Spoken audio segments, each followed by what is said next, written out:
widely held that if you are exhausted, you should have an early night. Many people say, well, get some sleep.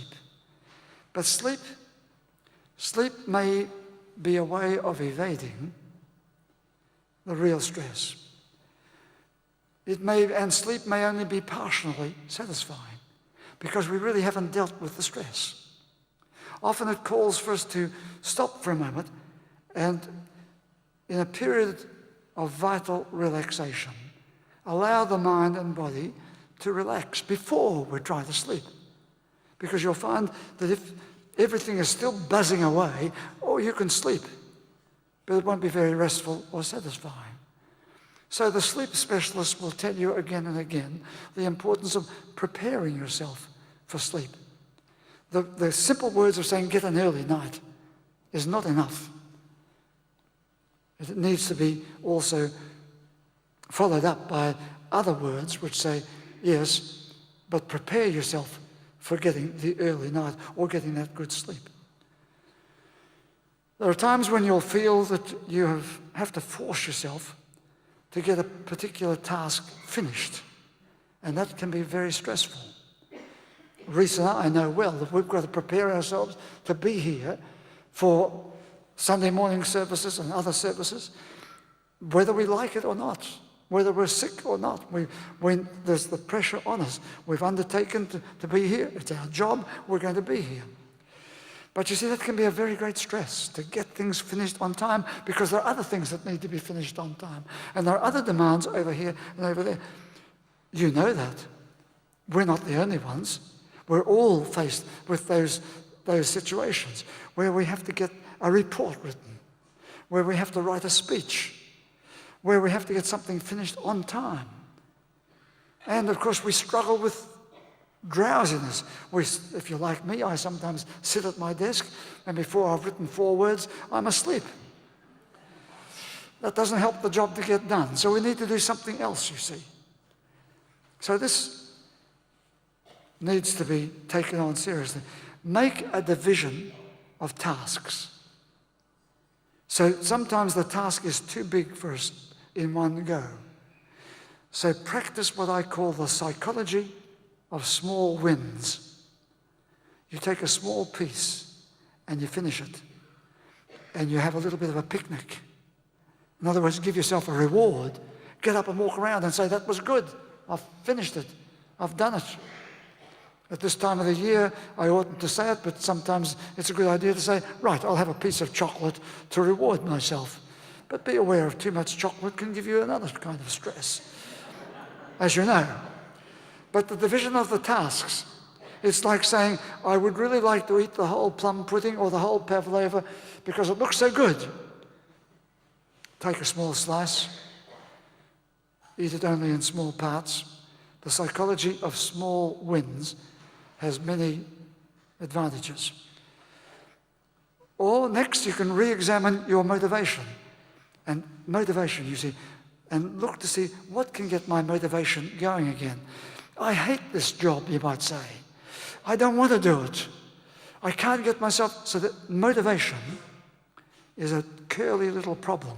There are many people running motivation courses. I suspect they're not much good, by the way. They cost you a lot of money. We need to go and study motivation in yourself to say, how do I get myself revving again? Seek an energizing distraction, like going for a walk in the sunshine, or even in the rain, going for a ride on your bike, whatever. Take a distraction. Imagine the steps you take to complete your task. You see, we've got a great mind, all of us, but we don't use it. Some people say we use about 1/5 of our mind's capacity. And when it comes to imagination, most of us are very low on how to use our imagination. So we need, perhaps sometimes we can look again and say, how can I get my tasks finished, first of all, in imagination? So you imagine the steps you take.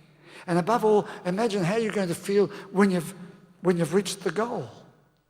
So if you're going to pass an examination or sit for an examination, You can say it's too difficult, I can't do it, I haven't got the time, I'm under too much stress, I've got too many other things to do.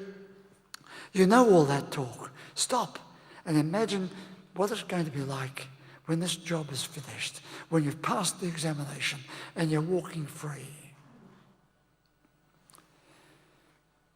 But conflicts intervene, and you have to identify those conflicts. Of course, you might benefit from talking to someone who will help you identify those conflicts, because some conflicts are there, you know what they are, and some conflicts are down here and you're not listening to them, or you can't hear them because they've got themselves buried in your unconscious somewhat. But they do gather together a lot of power and they will drain you of your energy. We can begin to learn how to identify those conflicts, and then as soon as you know what the conflict is, you have a choice. You have a choice as to whether you'll do anything about the conflict or whether you will continue to remain in conflict. We can determine to do nothing. And that can be a positive thing. Once you've determined to do nothing, you accept and own that position. And then remember to restock. Restock your energy barrel. Restock your enjoyment energy barrel. Restock your positive events. Go back and look at them again. Name them. Restock your good achievements. Restock yourself outwardly by expressive good moods. Avoid those self-downers, that self-attack, that self-negation, because they all gather together and they accrue power, and they can affect everything, from your environment to your relationships to your own self-worth. Decide what you really want and give your energy to it.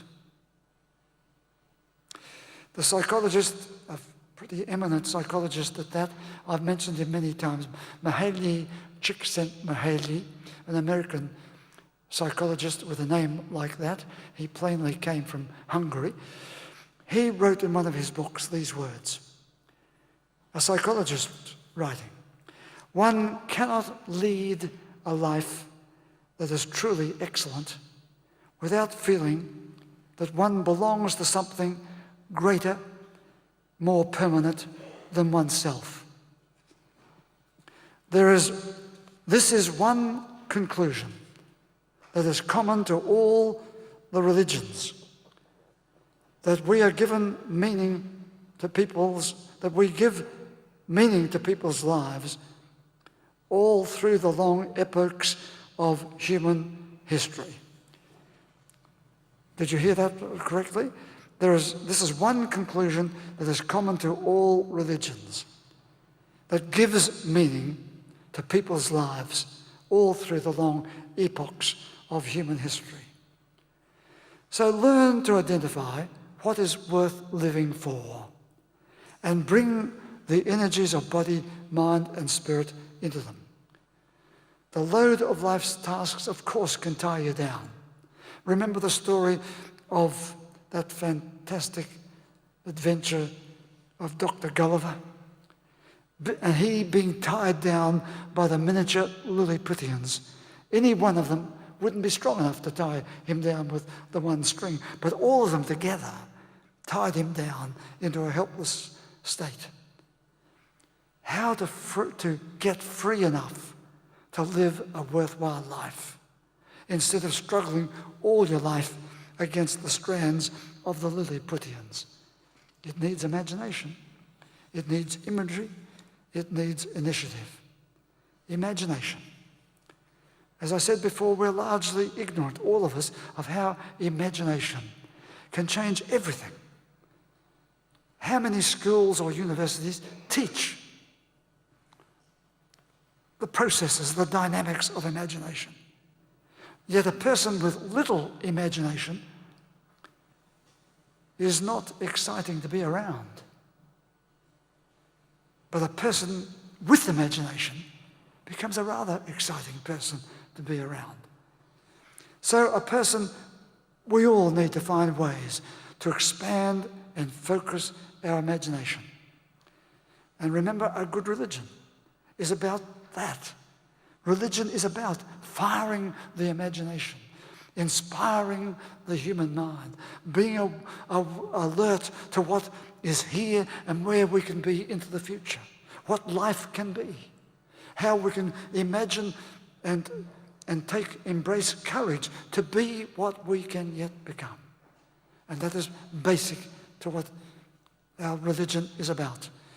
Some of the theologians, and one in particular, said Jesus of Nazareth came to help us to be. And indeed, he became the symbol of the courage to be.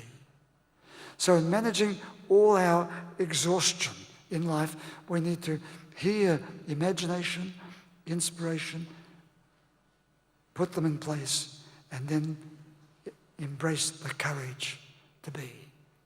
Please stand.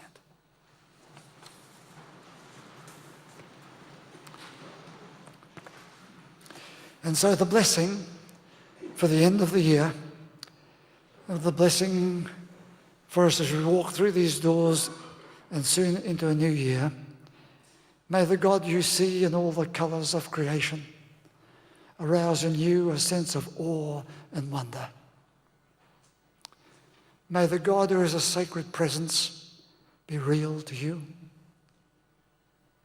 May the God who is a source of inspiration and courage keep calling you forward. May your God go with you and bless you today and always.